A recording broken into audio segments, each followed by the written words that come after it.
This is the Brewing Fiction Podcast, where we dive deep into the world of fiction alongside its writers. In the following episode, you will hear the up close and personal journey into the worlds created by our guest author. So grab your cup and take a seat. Let's pour you a steaming cup of captivating storytelling. There's magic in every story. Let's share that magic. During today's episode, I will be enjoying coffee from the Bonavista Coffee Company. Their holiday blend I have brewed today is a medium roast from Uganda, Guatemala. By the way, their coffee is available to order online at bonavistacoffee.com. Stop by and see what they have brewing.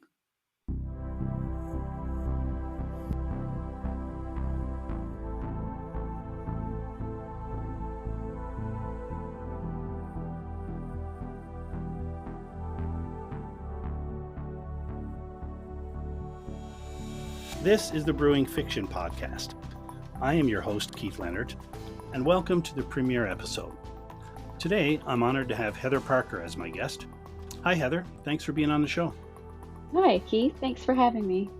It's my pleasure. So let's jump into the segment that I would like to call Author's Corner. And this is where you get to tell me a little bit about yourself. Okay. My pen name is H.R. Parker. If you read my stories on Medium, you'll see my stories are under the name H.R. Parker. But all my friends call me Heather. I live in Georgia, really close to Florida. So I love the beach, the warm weather, being outside, all of that. I've been writing for most of my life. I love animals and Well, music. I love films. Well, you know what? On that note, when you talk of music, and I know this is all about writing, but I was doing a little bit of research and reading some of your background, hmm and I had to ask you about one of your stories, Cyber Stalker. You said it was released Yes, as a song. yes, it Why was don't you released tell me as a about that? song. On Instagram, I am friends with an artist. He first was called Overnight Waves. Now he's called Alien Pyre. He's like an 80s metal synthwave musician, really cool guy. He lives in Ireland, um, but he's Brazilian. Oh, But okay. anyway, so he was following me too, and he liked the little stories I would post on Instagram. I would find some cool artwork, post that, and then write a story based on that artwork. And he reached out to me one day. We had never talked before. He said he loved that story and wondered if he could turn it into a song. Wow. So he did. He made two versions, one instrumental and one with words that he had to morph into lyrics that worked better. Of course, yeah, yeah. Overall, it was the same story. But yeah, it was really cool, very cool experience. And we have some merchandise with the Cyber Stalker artwork on there. Nice, nice. Yeah, Well, we'll have to put some links on the podcast homepage, and yeah. anybody who's listening may look into that. I'm an '80s fan. I actually watched the video on YouTube there about an hour or so ago, and it was quite catchy. I'm like, wow. So I'm going to be talking to the writer of the lyrics to this song. That's pretty cool. Yes, thanks. So how long ago was this? How far into um, your writing career were you when they picked that up? a few years. Okay. But I had only started posting flash fiction. That was kind of a new thing for me at that time. So I was happy to get, all this positive feedback on my fiction because I was known as a poet.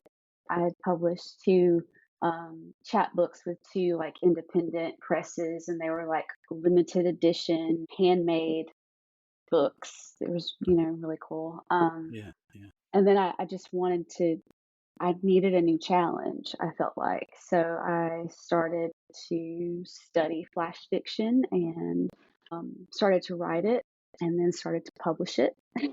Wow.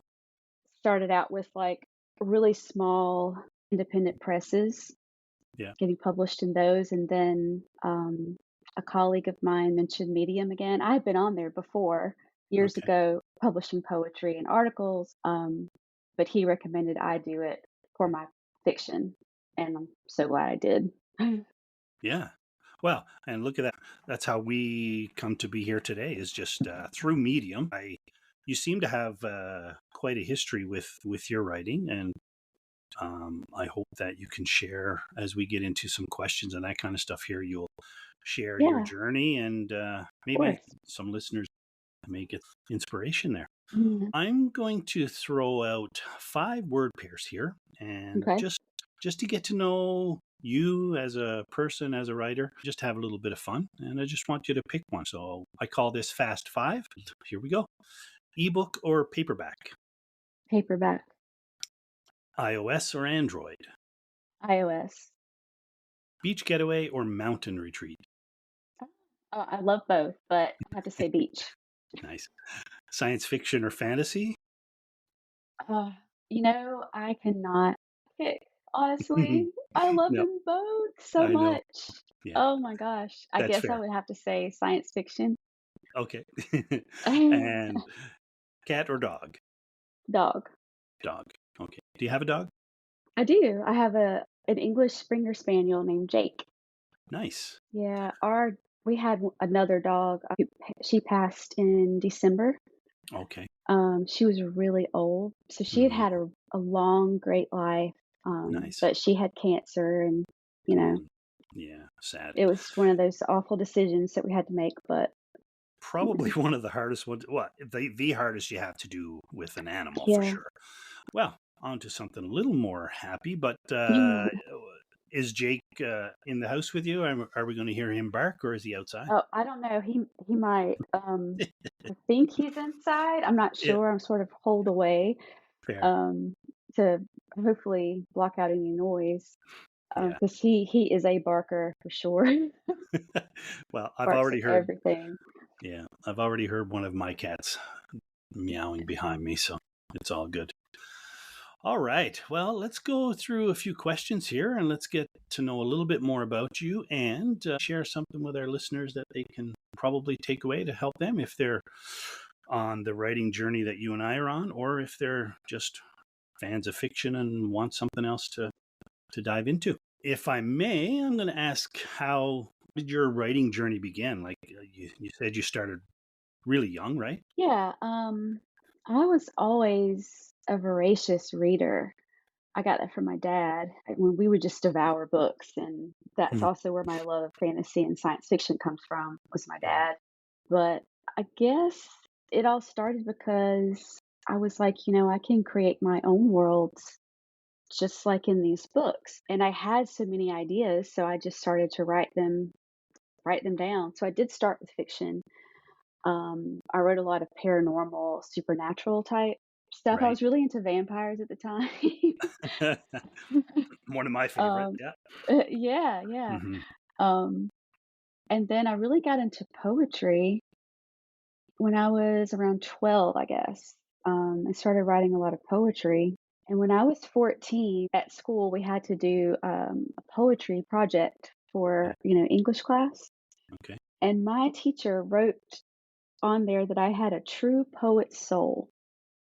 And I was like Wow. 14. And 14. that was, yeah, and that is what made me say, you know what? I think I can actually do this. And Wow. I have never stopped writing. Yeah. That teacher of yours, does he or she know the inspiration that they gave you? Um, I don't think so. They passed away Oh, okay. years ago from Hmm. cancer, sadly. But Hmm. I would love for her to know that. Really kind of pushed me, I think, made me believe in my own writing more. I guess because I finally had someone from the outside giving me a critique, because besides my parents, Right. you Yeah. know. It's great to have your family behind you, but yeah, it's nice to Yeah, hear from yeah. someone else, right? Mhm. Absolutely. Wow. Well, that's fantastic. That's great to hear. We're just going to be a small podcast, but you know what? What if somebody hears your story or hears something we talk about today, and they're inspired enough to write down their words the first time, and then somebody can say, I love your poetry. A poet's soul. I'm not a poet. I am not even close. So, uh, but good for you. So you're doing more fiction now, right? I guess we'll just talk a brief bit about Medium. I did kind of want to throw that into a segment a little later. Medium seems to be for short fiction, microfiction. I've been dabbling with Drabble here for the last Hmm. month or so, and really enjoying that. But do you have anything longer? A long fiction, a novel in the making? I actually have something written Oh, okay, that has been marinating. yeah, So I guess it was over a year ago. I was a writer for Mithril Fiction, okay, which it's an app for serial fiction, only speculative fiction. okay, And you have to submit and be accepted. It's not like an open platform. So anyway, I wrote for them for I guess about a year. And I wrote a story called The Revenant Hunters, right, and I think it's now around 90,000 words. It got good feedback on there. It was one of the most commented stories of all time on the platform, meaning I had the most comments on my story right. than than a lot of the other ones. So that was really great to have that audience to, you know, go back and forth with and talk to about my story, Nice. and know what they wanted to read next and what excited them and all of that kind of stuff. So anyway, The Revenant Hunters is a story about it's like a steampunk gas lamp fantasy type story Okay. about a young woman who has the power to usher the dead um, to the afterlife. And she can see spirits, and this one really evil spirit sort of latches onto her and feeds off of her energy. And the only way he can come back and his minions can come back is if they inhabit the bodies of dead people, which is a revenant. That's what a revenant is. Okay. And so she teams up with some other people who have their own powers. It's so much to get into right now. It'll take me Absolutely. forever. No worries. And so they all have to go after this evil guy and all of his revenant hordes that go and kill people and do all these horrible things. So you release that in short segments on the Yeah, app it then? was on the app. It was twice a week. Each episode, the max it could be was 1,500 words. Okay. So that did help me learn brevity. Okay, like I have to get this done in this amount of words this week, you know, to Right. propel this forward. Um, and it was good to have deadlines and work with editors, and it's a good experience. But I did pull it because they did have exclusive rights, and I was ready to get it ready to be a novel. Wow. So I let that sit and marinate for a while, and I'm about to dive back into it to Wow. start the first round of edits. Well, looking Whew. forward to that for sure. And good for you. So that's your that will be your first novel then? Yes, Okay. Well, there you have it. yes. Somebody will be watching for that. I'm sure. I know I will. Thank Oh, you. yeah, you betcha. If I could ask, how many hours a week do you write now? And Wow. obviously, I know Mm. this week is going to be different than last, but do you have an average? Do you have a goal? Are you one of those people who, have that need so many hours per week? No, I really don't do that to myself because I have to go with how I'm feeling each day, and I Right. don't like to force myself to write when I'm not up for it. I do try to write at least 2 hours 5 days a week. I like to write Monday through Friday. Oh, I wow. started looking at it like my job, Mm, and when I started to do that, that really changed a lot, okay. to help me get into, like, a better routine. But if I don't get to write one day, or if I'm just too tired or whatever, I don't beat myself up for it either. Sometimes I'll just do something like it's writing related, but not actually writing, like maybe doing a mood board for a story on Pinterest, or doing some more research on whatever crazy thing I'm writing about, Yeah. you Yeah. know? Wow. Okay, that's great advice because I have been, shall I say, seriously writing for about a year. I had a lot of Mhm. ideas scribbled and so on and so forth. I'll say writing for about a year, and January wasn't feeling well for a couple of weeks. I think I stressed myself out because I didn't sit and write for, I think it was 5 or 6 days in a row, and I was starting to Yeah. stress out about it. So that's really good advice not to do that to yourself. Yeah. I I think a lot of writers read this advice online that you have to write every day, and I don't agree with that. But if you do agree with that, that's great too, whatever Sure, works for you. That's absolutely. awesome. Yeah. I'm just not one of those people, Okay. Yeah. And, too, I do have chronic illnesses and I do have to go, like I said, I have to go by how I feel each day. And I Sure. can't push myself too hard, So, Yeah. Yeah. Do what do you do what works for you, right? yeah, yeah, exactly. And if you can only write, 10 minutes a day, that's something. That's Yeah. better than nothing if that's all you can do. For That's sure. great. Yeah. And you know what? I mean, for me, like it's a hobby for me. I'm not out to become a Stephen King or anybody else. I do it as a pastime. My kids are Mhm. adults now, and you know what? You find you have extra time, and my wife is Right. saying, "You need to find a hobby. You need to find a hobby." So it just so happened that my hobby has turned into writing, and I That's really cool. it is, yeah, it is cool. Do you have a particular time of day you like to write? I know you say Monday to Friday, but do you have a specific time of day? Are you an early writer, a late writer, or again, just 100% when and how you feel?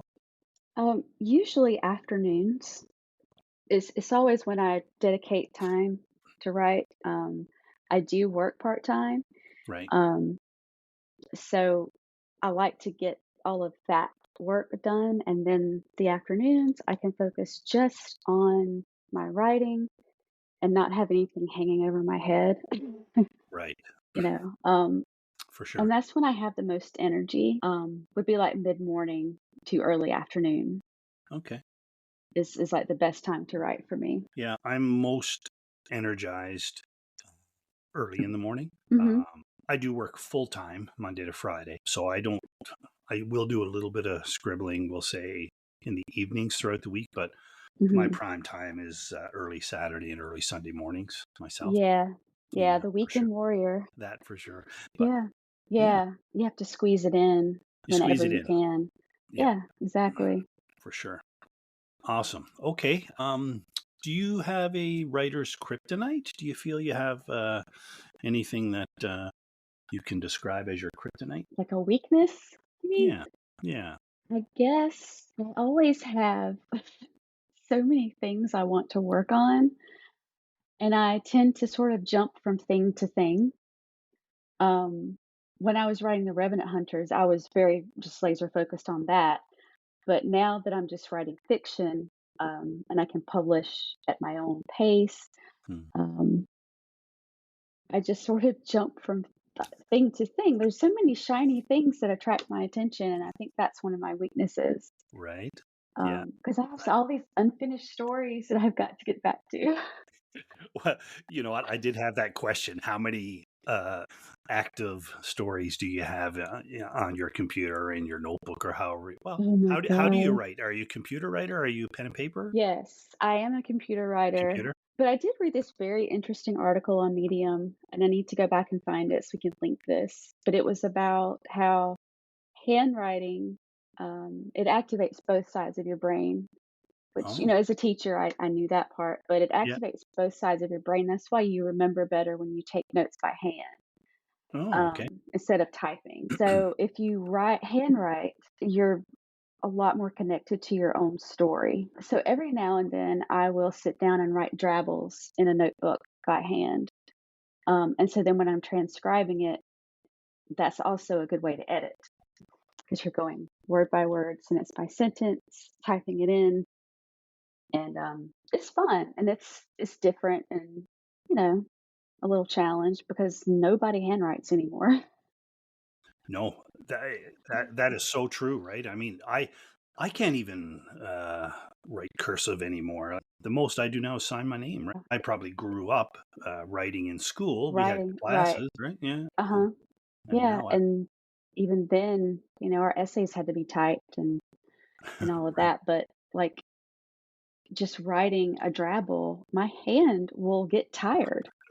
Just right. writing a little story, I'm like, "Oh my gosh, this is crazy." And I So think about the writers who always wrote with a pen, like, how long that takes to write a right, whole novel by so true. hand and have to edit it by hand. Yeah, Wow, we have it so easy. don't we? Everybody should be a writer now. Yeah. Do you do research before you ever write, or do you just let words fly and research later? Sometimes it depends. Sometimes I'm so excited to get started on the story, I just jump in and I just have to start writing.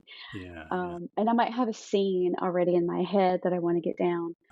Other times, like with the Revenant Hunters, for instance, I did do a lot more research before I actually started to write, like on types of ghosts, all of the different types of like I guess lore that goes around revenants, the idea of a revenant, things like that. And there's so many other components to that story. So I had a lot to research, and I enjoy that. I really enjoy research.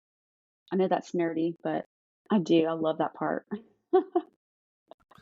yeah. You know what? I do more now than say even when I started a year ago. Just because not so much that you're looking for ideas, but to give body to your story. I think it's Right. part of what we need to do. Yeah, and it can lend some authenticity to your story. Yeah, Especially if you're writing science fiction. I find that I research a lot more when I write science fiction, just because readers expect some level of, I don't know, yeah, scientific fact. I mean, I yeah. don't know. No, you're right. Um, but that's one great thing about fantasy, though, is you can dive in and like nothing is wrong. You can do whatever. The sky is the limit. It's true. Your world. I mean, I kind of view fiction that way, but I can see what you mean. I Yeah, have read some science fiction, and I can see how it would be required of a writer to have that knowledge, or at least seem at like they least have it. know some. Yeah, at least Yeah, to know some terms and yeah. like, if you're writing cyberpunk, hey, what's another cool word for a gun or a blaster?